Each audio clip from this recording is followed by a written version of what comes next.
Hello and welcome to Global EduTalks. Global EduTalk is a show which will connect you, students, parents, and whoever is watching the show directly to university representatives and education leaders from the university. Today, we'll be looking at the country which has hundreds years of experience, let's say 100 years of education excellence. It's one of the reputed country when it comes to education.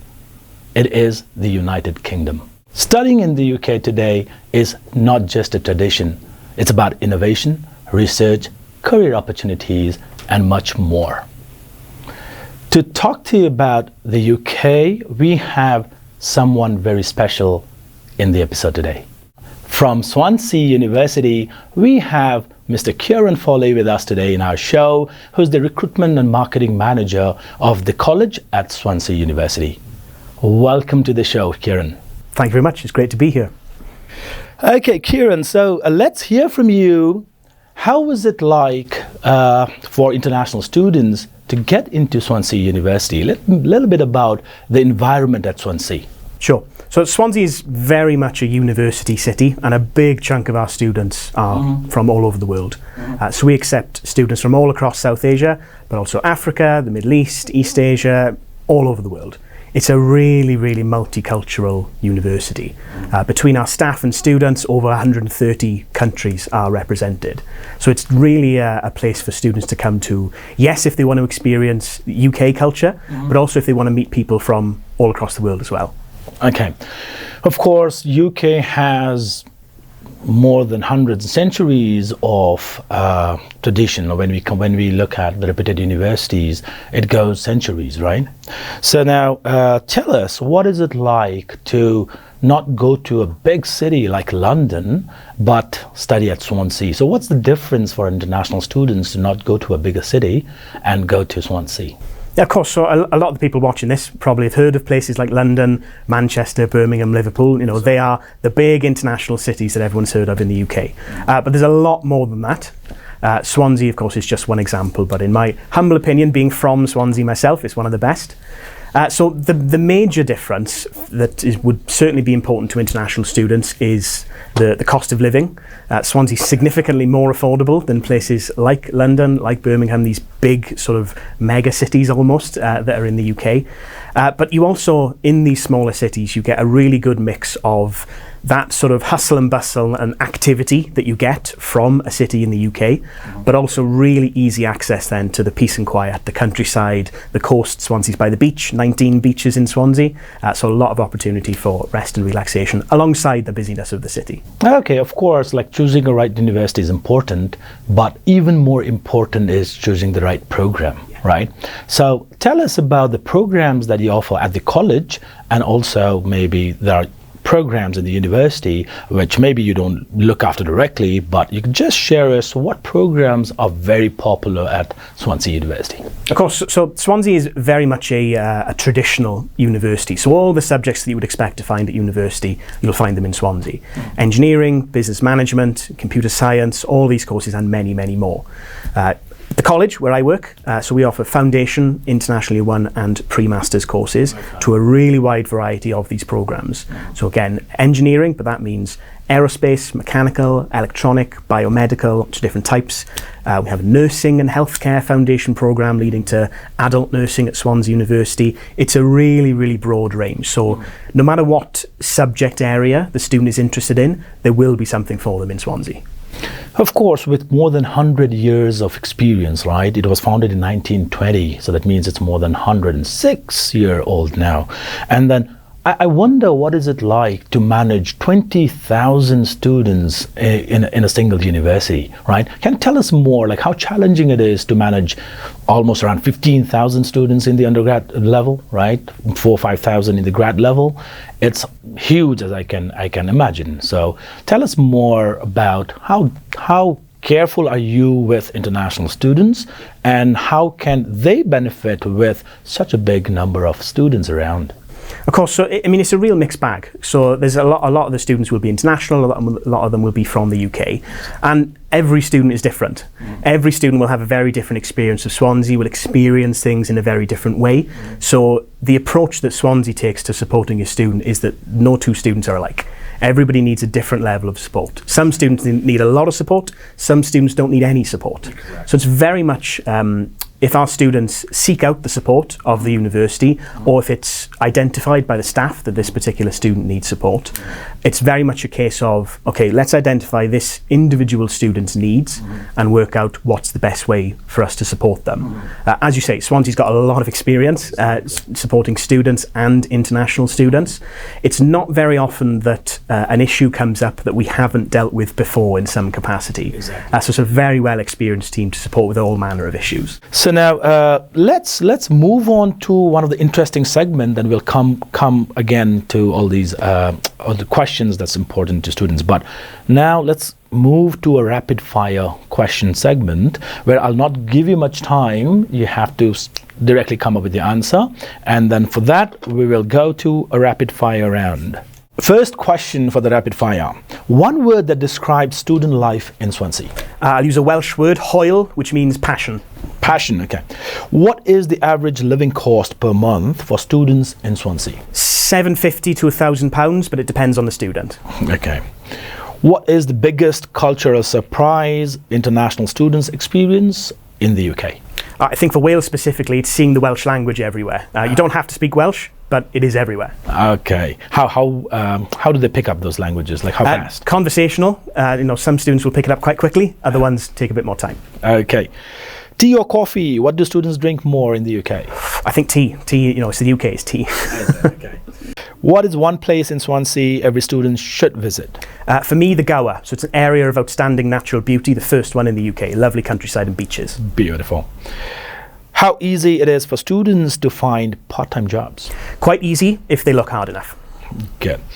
What is one skill international students gain while studying in the UK? Culture.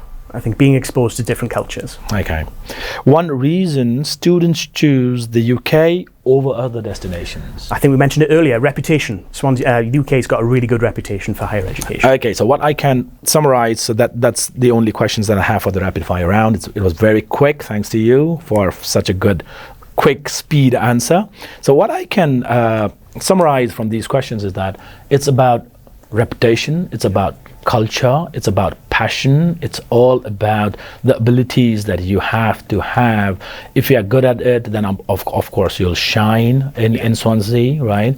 And even if you don't have that skills or that attitude in you, I think you can learn it pretty quick, because Swansea, everyone is like that. Everyone is passionate around you. Everyone is they respect culture very much, right? So I think being in that kind of environment will build you as a person as well, right? And then if you bring that culture home, I think you will shine here as well, right? So wherever you are from, you go to Swansea, get good education, not just education, you will be prepared throughout, right, from all angles, and then you get those experience, head back to your home country and make your place more livable, right? So let's see if it's a fact or a myth. With this round, we call it myth busting round. I'll give you some of the statements, and then you will help us out to either find out whether it's a fact or fiction. Sure. So let's go to myth busting round. First myth on the screen, please. So studying in the UK is only for extremely wealthy students. So that means you need money if you are going to the UK, right? So now tell us if it's a myth or it's a lie, or a myth or it's a fact. I mean, university is an investment. It's an investment of time, it's an investment of energy, and most importantly, it is an investment of money. Going to university does cost money. But the UK, the great thing about the UK is that there's so many universities, there is something for everybody. Swansea is a really good middle option when it comes to that. It's not too expensive, but you still get that sort of high-ranking university, that prestige that comes with a degree from Swansea University. And of course, every student is different. Some students will come to the UK and spend a lot of money. They'll go to restaurants a lot, they'll have really nice accommodation. Other students will come and do it on a budget. And that is something that I think applies to British students as well as international students. So it's definitely a myth. There is certainly something for everybody in the UK. And how affordable is the programs, let's say in the foundation level or in the university? How affordable are the programs? So again, they're in that sort of middle range of UK fees, and there's various sort of bursaries and scholarships and discounts that Swansea University can offer its students. So again, for the right student, it's a really great option. Okay, let's go. So that's a myth. Let's go to the second myth that's there, which we'll see if it's really a myth or a fact. Students cannot work enough hours in the UK to support themselves. So what would you like to say about this statement? I think that statement is partially true, partially a myth. Okay. Students will be able to work when they're in the UK if they look hard enough. They find the jobs are out there. They're not going to magically appear for the students. They do have to go looking for them.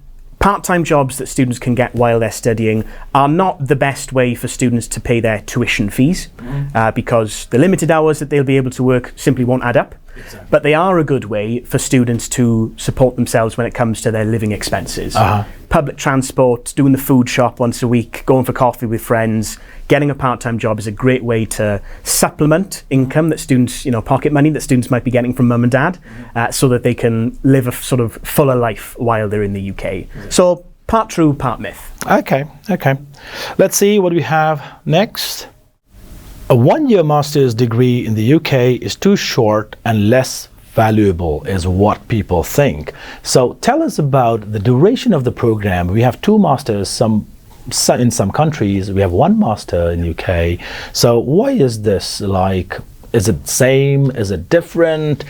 Or is it too short to be called as a master's degree? Or just help us understand this. Well, I mean, every university and every country that has universities does things in a different way. Exactly. Speaking as somebody who did a master's at Swansea University, I can say from personal experience that they are a really valuable extra year of study that you can do.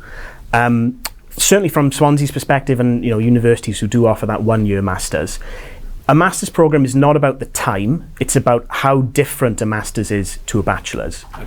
A master's degree is much more independent. Students are expected to do a lot more research themselves, as opposed to a bachelor's degree where there is a good deal of independence, but the academics are sort of more helpful in that bachelor's degree. A master's degree is where students can really sort of explore things that they want to delve into.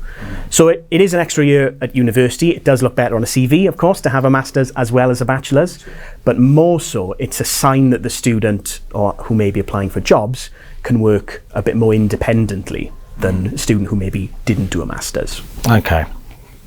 Well answered. Let's see the last myth for this episode that we have.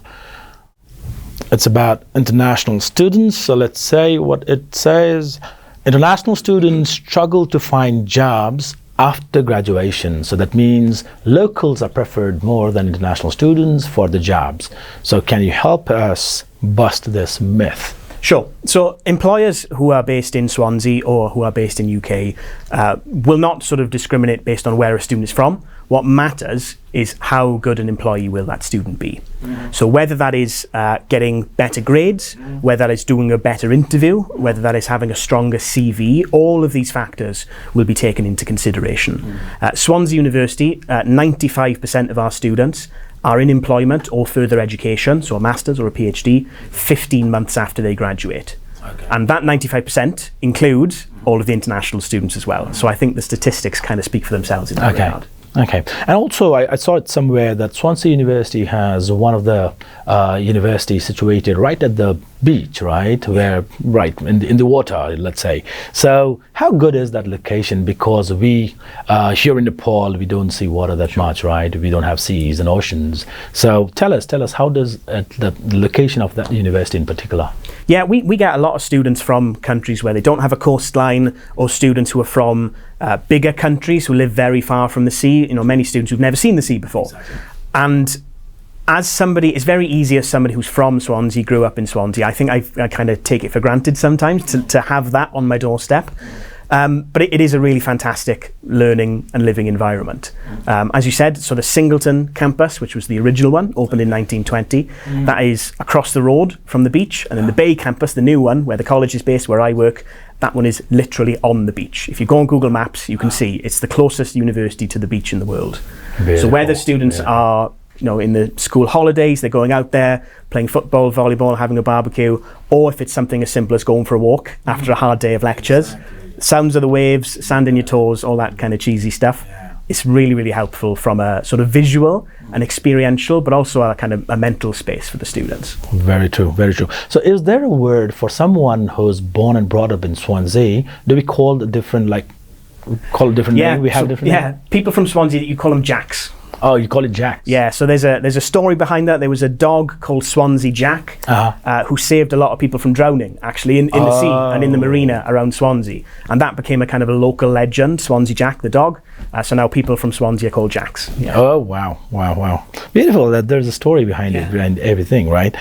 Okay, good. So, with that insight, it was valuable insight. We busted some of the myths. One or two was here and there, 50-50.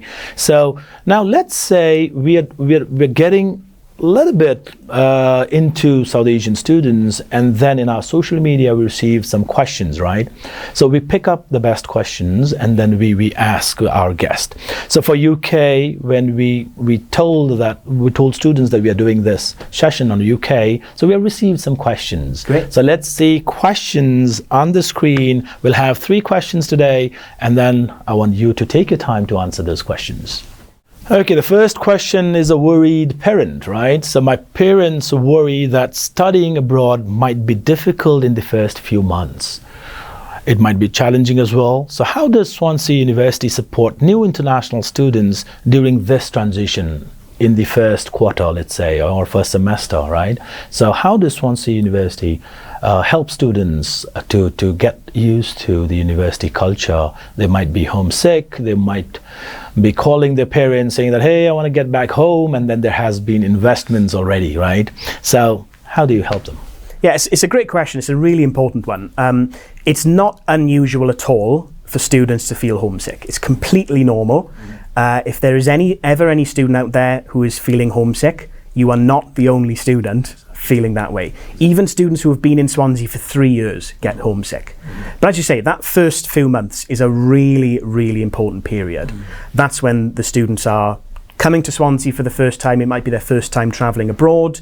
For many students, it's the first time living away from their parents and sort of losing that safety net that they have had back at home. So we very much appreciate that it is, for many students, it's a challenging experience for them.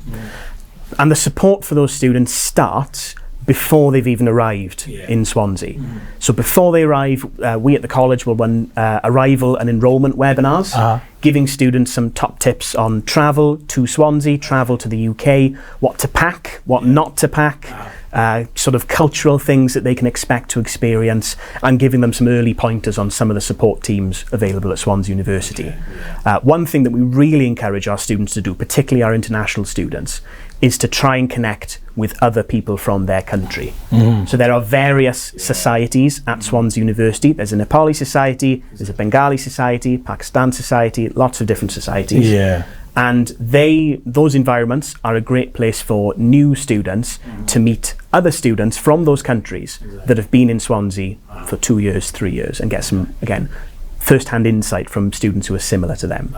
But yeah, it's completely normal to feel nervous. But again, Swansea's been doing this for over 100 years. Exactly. We know how to make students feel. And also international student service, like they will obviously help students who reach out to them with the right connection, right? With the right student body of their country, so that you already have access. You don't have to do anything much. You just write to an international service, and then they will help students out to connect with the right people, or right someone from the same country, so that you feel close, you don't feel homesick that much. You don't want to land where you have all foreigners and you are the only one from your country, right? So, and then they don't understand your culture, and then you're like, where am I, kind of situation, right? Absolutely. And I think it's a really important point there of getting in touch with us. Exactly. Swansea University, as I said, we've got a lot of experience. Us at the college, a lot of experience dealing with international students, but we're not mind readers. Exactly. If students have a problem, the sooner they tell us about it, the sooner we can address it, and the sooner then they can start feeling like Swansea is their new home away from home. Exactly. So all the students, parents who are watching us today, you don't have to write down anything as of now, because at the end, I'll tell you how you can get the summary page of the university, and also we'll send you a guide to UK, and then we'll send you interview questions that you can prepare, and all the booklet you'll be receiving in your inbox. You just have to scan the QR code that's coming on your screen, or go to globaledutalks.com and sign up there for a free booklet for yourself. Let's go to next question. For students from South Asia who may be experiencing the UK for the first time, what advice would you give them before arriving? I think we just covered that. So one more time in a real quick statement, how do we help them? Most important, I think, is to connect with other people from their country. Something that we didn't mention, I think one of the most important pieces of advice for any student: check your emails. Read your emails that they'll be getting from their agent, from us at the college, from the colleagues at Swansea University. Those emails will be packed full of advice and top tips about how to join us and be successful. Exactly. So students, you'll be receiving emails as soon as you get an admit, as soon as you get your visa, as soon as when is your orientation, when you should land, what you should pack, what you need to do. Everything will automatically come to your inbox if you are reading them one by one in a schedule, like when it comes, right? You read one by one. If not, then you always have an option to reach out to international department and then ask them questions, whatever you have. If you don't understand anything anywhere, they are there to help you out. Okay, third question is, what is one mistake students should avoid when applying to universities in the UK? So what's the mistake that students are doing, and what should they avoid? I think the top tip here would be to avoid not telling us everything. Okay. If you have a qualification, if you have something that you have done in your personal life, whether it's been some sort of small part-time job, volunteering, maybe even if it's just sort of helping out mum and dad with their business, all of that information is helpful to include in a CV. Exactly. When we look at applications at the college, we don't just look at the grades, we look at all the things surrounding that. So why do they want to come and study at Swansea? What experience do they have? So the more information that students can give us, the better. Okay. What we don't want to see is applications that are missing information. We then go and ask for the information, and then they've got it. Exactly. Just give it to us originally, and it'll make everything so much quicker for us, and more importantly, for them, the student. Okay. So if you've done a month of work somewhere, 6 months of internship, 3 months of volunteering somewhere, you've gone to some of the remote villages and taught English, for example, right? Make sure you have all of those information in your CV when you send it to the university. Very, very important, not just to make a decision, but who knows, you might be selected for some part-time job or something based upon your CV, right? So that's why it has to be detailed, and that's why we call it detailed CV, right? Okay, so well answered all the questions. You answered in a way where when an international student from any countries watches this, they know what is Swansea University. How is it good with the culture kind of thing? How is it good with international students? And why it is still going strong after 100 years of experience, right? So it's right there. So now to let's say we are towards the end of the episode today. So to close the episode, I want you to come up with some advice to the international students. Some, let's say, you can mention some scholarship that you have. If you have a special scholarship for South Asian countries, you can mention that as well.